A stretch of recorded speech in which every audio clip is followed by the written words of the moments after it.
Chronic wounds are a silent epidemic. Over 8 million Americans suffer from them each year. That burden costs U.S. healthcare more than $28 billion annually, and nearly half of wounds are misclassified on initial assessment, delaying healing and driving avoidable amputations. Meet Dr. Desmond Bell, a certified wound specialist with 30 years in clinical practice. He founded the Save a Leg, Save a Life Foundation, and today he leads WoundScribe as president, bridging clinical care and AI product development. Consider this: 8 tracks, cassettes, VHS, all once mainstream, all now obsolete. Technology always moves forward, and the question is where you sit on the AI adoption curve in your practice. 4 forces have converged to make AI in wound care both possible and necessary. First, the data explosion. EHRs now hold millions of wound images and longitudinal records no clinician can synthesize manually. Second, visual assessment is unreliable. Inter-rater agreement for wound staging runs as low as 40 to 60%. Third, the stakes. 85% of lower limb amputations in diabetic patients are preceded by a foot ulcer. And fourth, the technology is ready. Deep learning has matured from experimental to deployable. So what is AI really? At its core, it's a system that learns from data and recognizes patterns. It isn't thinking, it's predicting the next most likely word, pattern, or outcome from vast training data. 3 core capabilities transform how we evaluate wounds. Computer vision.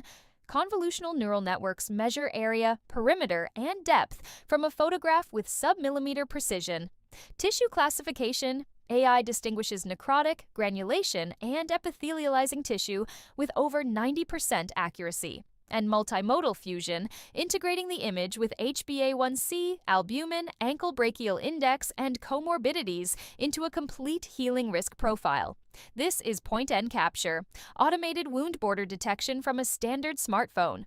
Full planimetry, length, width, depth, area, and volume in seconds with no ruler and no special lighting. The same imaging technology that deposits a check into your bank account now generates 3-dimensional wound models.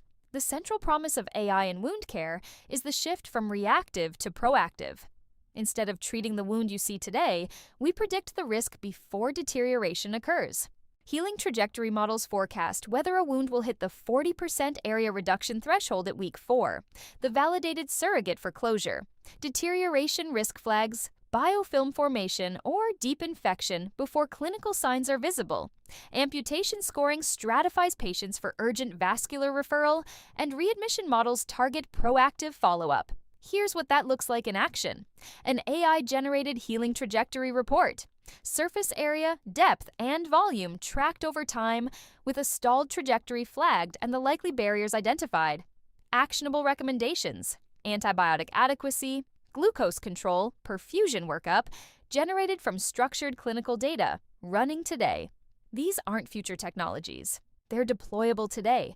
Smart imaging platforms, WoundScribe, Tissue Analytics, Swift Medical, auto-measure wounds and score tissue directly from a smartphone. Telehealth platforms pair patient-captured images with AI triage to flag deteriorating wounds for same-day escalation. Epic, Cerner, and Meditech integrations surface risk scores and care plans directly inside the clinical workflow. And point-of-care microbiome analysis is emerging to guide antimicrobial selection and detect resistance. Let's look at what the peer-reviewed evidence shows. AI tissue classification hits 91% accuracy, surpassing clinician performance in validation studies. Machine learning predicts 12-week healing with 84% accuracy, outperforming clinical judgment by 22%. AI-assisted risk stratification has been associated with a 34% reduction in major amputations, and predictive discharge models cut 30-day readmissions by 28% in a 2,400-patient study. Telehealth wound assessment now achieves 89% concordance with in-person expert evaluation. Intellectual honesty requires we acknowledge the barriers to responsible adoption. Data bias is real. Most training sets underrepresent darker skin tones and community populations, so validation on diverse cohorts is essential. Workflow integration is the graveyard of clinical tools. AI must live inside the EHR, not alongside it. Clinical oversight must be explicit. AI supports judgment, it does not replace it, and governance must be defined up front. And equity matters. If AI only reaches well-resourced centers, we widen the disparities we set out to close. So what's the path forward? Clinicians demand validated AI tools, participate in validation studies, and use AI scoring to verify, not replace, your judgment. Researchers prioritize diverse datasets, publish external validation, and explore federated learning to protect patient privacy.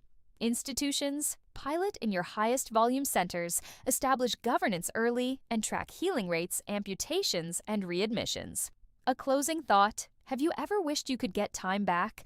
Over 25 years of practice, I estimate I've spent roughly 15,000 hours on documentation, time I could have used seeing more patients or living more life.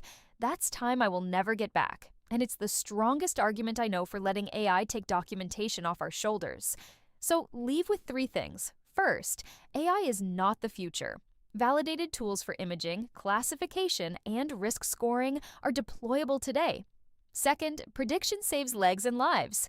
Proactive stratification changes outcomes reactive care cannot. And third, adoption requires intention. Attend to bias, equity, governance, and workflow, or the technology will fail to deliver on its promise.